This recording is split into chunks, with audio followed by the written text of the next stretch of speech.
इस चैनल पे नए हैं तो लाइक, शेयर और सब्सक्राइब करके बेल आइकॉन दबाना न भूलें।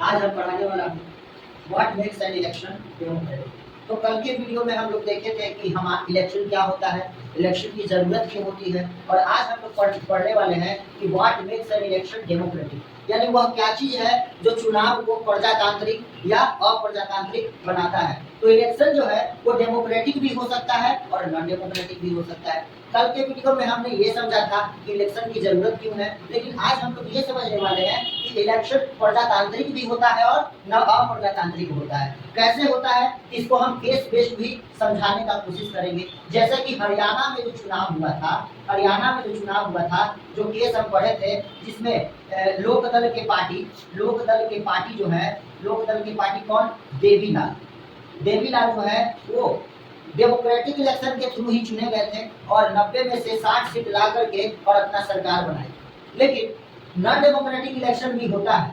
जैसे कि चाइना का हम बात करते हैं तो चाइना में क्या है कि कम्युनिस्ट पार्टी की रूल होती है और वहाँ पे इलेक्शन जो है सिर्फ नाम का होता है। वहाँ पे कोई पार्टी जो है वो चुनाव में खड़ा नहीं हो सकती है। जब भी होगा तो कम्युनिस्ट पार्टी ही जीतता है। तो वो उसको हम डेमोक्रेटिक इलेक्शन में नहीं कहेंगे। अब ये समझना है यहाँ पे कि सर डेमोक्रेटिक इलेक्शन क्या होता है, यानी कि प्रजातांत्रिक चुनाव क्या होता है। तो सबसे पहला चीज कि एबिलिटी टू चूज, यानी हमारे पास चुनने का योग्यता होना चाहिए। चुनने का योग्यता का मतलब 1 पर्सन 1 वोट और 1 वैल्यू, यानी चुनने का योग्यता में सबसे पहला चीज कि हर एक पर्सन को वोट देने का अधिकार होना चाहिए और हर एक वोट का वैल्यू भी क्या होगा, एक काउंट होगा। और हर एक आदमी, हम जिस देश में रहते हैं यहाँ पे यूनिवर्सल फ्रेंचाइज सिस्टम चलता है, यूनिवर्सल एडल्ट फ्रेंचाइज सिस्टम, जिसमें 18 वर्ष से लेकर के और टिल डेथ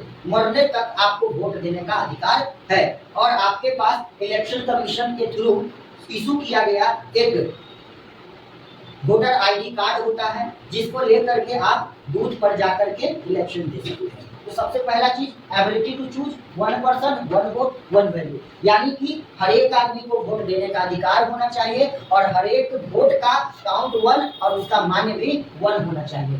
दूसरा, there should be something to choose from, यानी कि हमको चुनने के लिए ढेर सारा ऑप्शन होना चाहिए। हमको चुनने के लिए ढेर सारा ऑप्शन होना चाहिए। ढेर सारा ऑप्शन के मतलब जैसे कि हम हरियाणा वाला केस में देखे थे, या हरियाणा का केस ही बार बार हम क्यों बताएं। आज हमारा 2025 में बिहार में चुनाव होने वाला है, तो हम इसलिए भी बात बताते हैं कि जैसे कि हमारे यहाँ कांग्रेस पार्टी भी है जिसके राहुल गांधी है, फिर बीजेपी पार्टी भी है हमारे यहाँ, आरजेडी भी है, जदयू है, इतनी सारी पार्टियां हैं।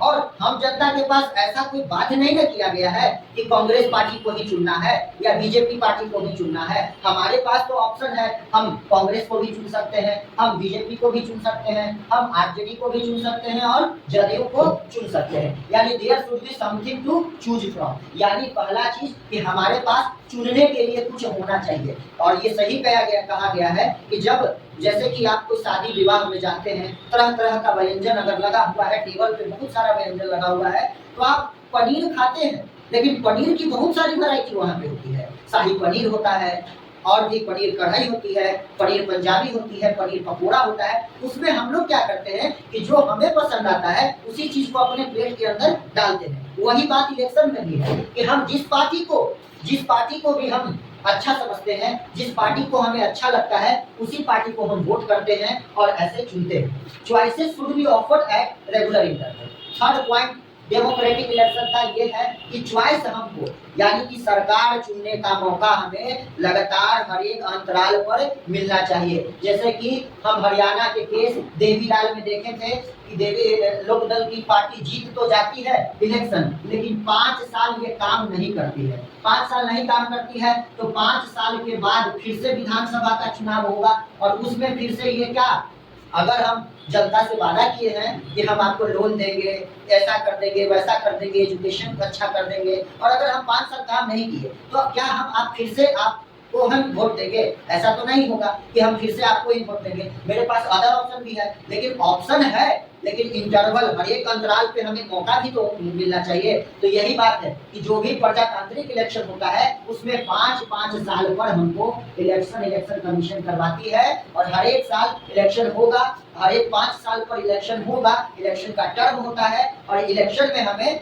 हर बार मौका मिलते रहता है। और ये एक और चीज है, अब एक और चीज यहाँ पे समझने वाली बात है कि चैप्टर 1 में भी पढ़े थे, डेमोक्रेसी के बारे में पढ़े थे, वहां पे बोला था कि अगर कोई पार्टी बार बार सरकार में आ रही है तो इसका मतलब है कि free and fair electoral competition नहीं हो रहा है, यानी कि अच्छे तरीके से इलेक्शन नहीं हो रहा है। अगर जैसे कि अभी आप दिल्ली में देख सकते हैं, कुछ समय पहले केजरीवाल की सरकार थी, लेकिन इस बार क्या हुआ, केजरीवाल की सरकार नहीं रही।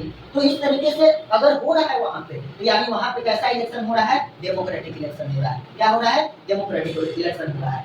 और पांचवा पॉइंट से पहले चौथा पॉइंट हमें ये जानना जरूरी है कि sir candidate preferred by the people should get elected, मतलब कि कैंडिडेट जिसको बहुमत देंगे उसी की सरकार बनना चाहिए। इसमें किसी प्रकार का दबाव नहीं होना चाहिए कि हम चुने हैं आरजेडी को और बन गया बीजेपी वाला। तो ये चीज जो है डेमोक्रेटिक इलेक्शन का खासियत नहीं है। यहाँ पे ये कहता है कि प्रजा जिसको राजा चुनेगी राजा वही बनेगा, है ना। मतलब प्रजा जिसको सरकार बनाना चाहेगी, जिसको भारी बहुमत से वोट देकर जिताएगी, उसी का सरकार आएगा। अगर ऐसा होता है तब हम कह सकते हैं कि प्रजातांत्रिक चुनाव हो रहा है।